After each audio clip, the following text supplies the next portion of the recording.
Okay, today we are taking a big birch log. Imagine this is 4 feet long, and I've got 2 pieces of them. I'm going to use my chainsaw and process them into blanks. These will be round blanks. This is like a little platter blank, and this is a great big bowl blank. And I'll end up with 5 big bowl blanks like this, and we'll show some techniques and the way I cut it and processed it. So if you're interested in that, stick around.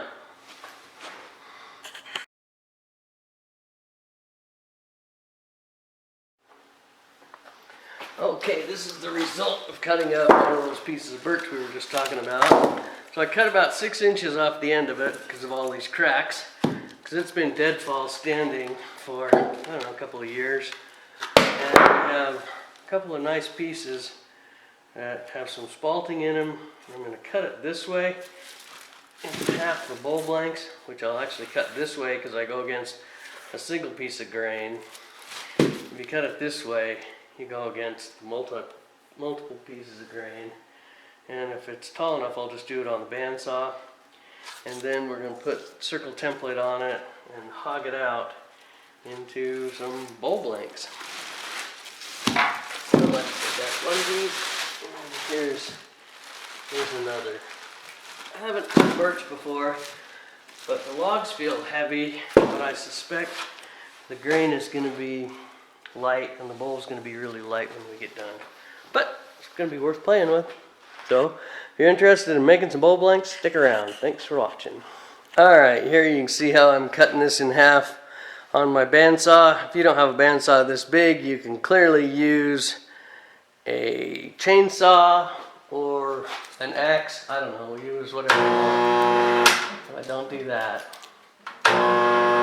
See? So, cutting stuff on a bandsaw is really scary. Don't do this at home. Alright, we'll take 2. I was going to cut this on the bandsaw. I cut it about 1 inch. It bound up on the bandsaw and I could barely get it off the bandsaw. So don't try that at home. That did not work for me. So off to the chainsaw we go. Okay, here's my setup for my chainsaw. And I'm going to just cut that right down the middle. Warning, don't use your chainsaw unless you have Kevlar steel-toed boots, Kevlar pants, a safety shield, make sure no small animals are healed. Don't do it on Sunday, don't do it at night, and it's probably best because chainsaws are so dangerous that you just have your friend do it. So, we'll cut this and be done in a minute. Okay, that was pretty cool. I just cut this right down the middle, and this big outer layer of bark peeled right off. And some of the cambium layer is going to peel off. I chose to cut it right straight down the pith, and then I'm going to turn it and turn down from the pith right away, so I didn't need to, you know, in some cases you would cut an inch away from the pith and then get a quarter sawn piece. I didn't do that, I just cut this in half and away it went. So, let's do the next one. So, people often ask me, well, actually nobody's ever asked me what I do with all the extra sawdust and wood chips that I make when I turn. I put them in a bucket and put them in my chicken coop. So, if you don't have a chicken coop, then I guess you can put them in your neighbor's chicken coop. But makes great bedding for chickens. Okay, let's talk about this log. It is part of the same tree. It is about 6.5 inches in diameter. I get small bowls out of it. I think I want to process it for more little pieces, little round pieces. So first thing I'm going to do is try and get rid of these cracks. Cut out a section here, and then just split this section in half because it's got some cracks in it, but it's also going to have some crazy grain here the way it kind of grew. So let's give that a try. Okay, this was pretty cool. I cut the end off it, and this end still has a little bit of a crack in it after cutting 2 discs off the end, but the grain is really cool looking. Look at all that spalting. So then I realized the pith was clear over here to the side, so I cut it in a oblong piece, and then I'm going to cut this in half and make two 8-inch long rounds out of this for snowmen or lidded boxes or something. This, I don't know.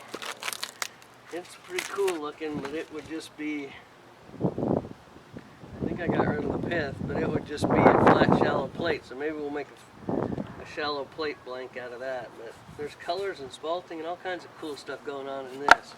So as far as free goes, so far I'm getting my money out of it.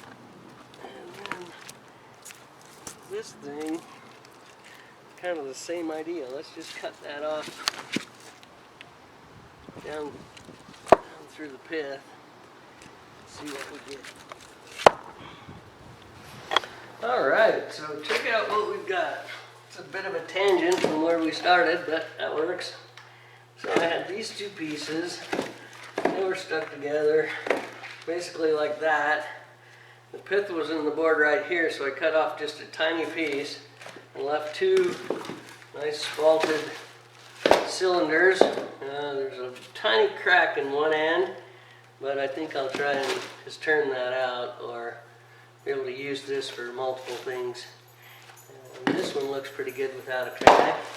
And then these two halves, a little odd shape, but you know, Kona dog doesn't care. And I'm going to rough these down, maybe core them out. Let's just see how it goes. But with that little short, two like 4-foot pieces of log, about 12 inches in diameter, I have 1, 2, 3, 4, 5 nice bowl blanks, a little plate platter blank, and 2 round blanks that'll work great for lidded boxes and little bowls, or probably lidded boxes, and or maybe my snowman. So that was pretty cool, and I just able to cut that out quick with the chainsaw. I had quite a bit of loss, like this is lost where it's been cracked, but that's okay. Alright, well, that's a wrap. This is what I've got left. I've even processed a few of these into bowl blanks, which will be my next video. So thanks for watching. Like, share, subscribe, tell your mom, and come back soon.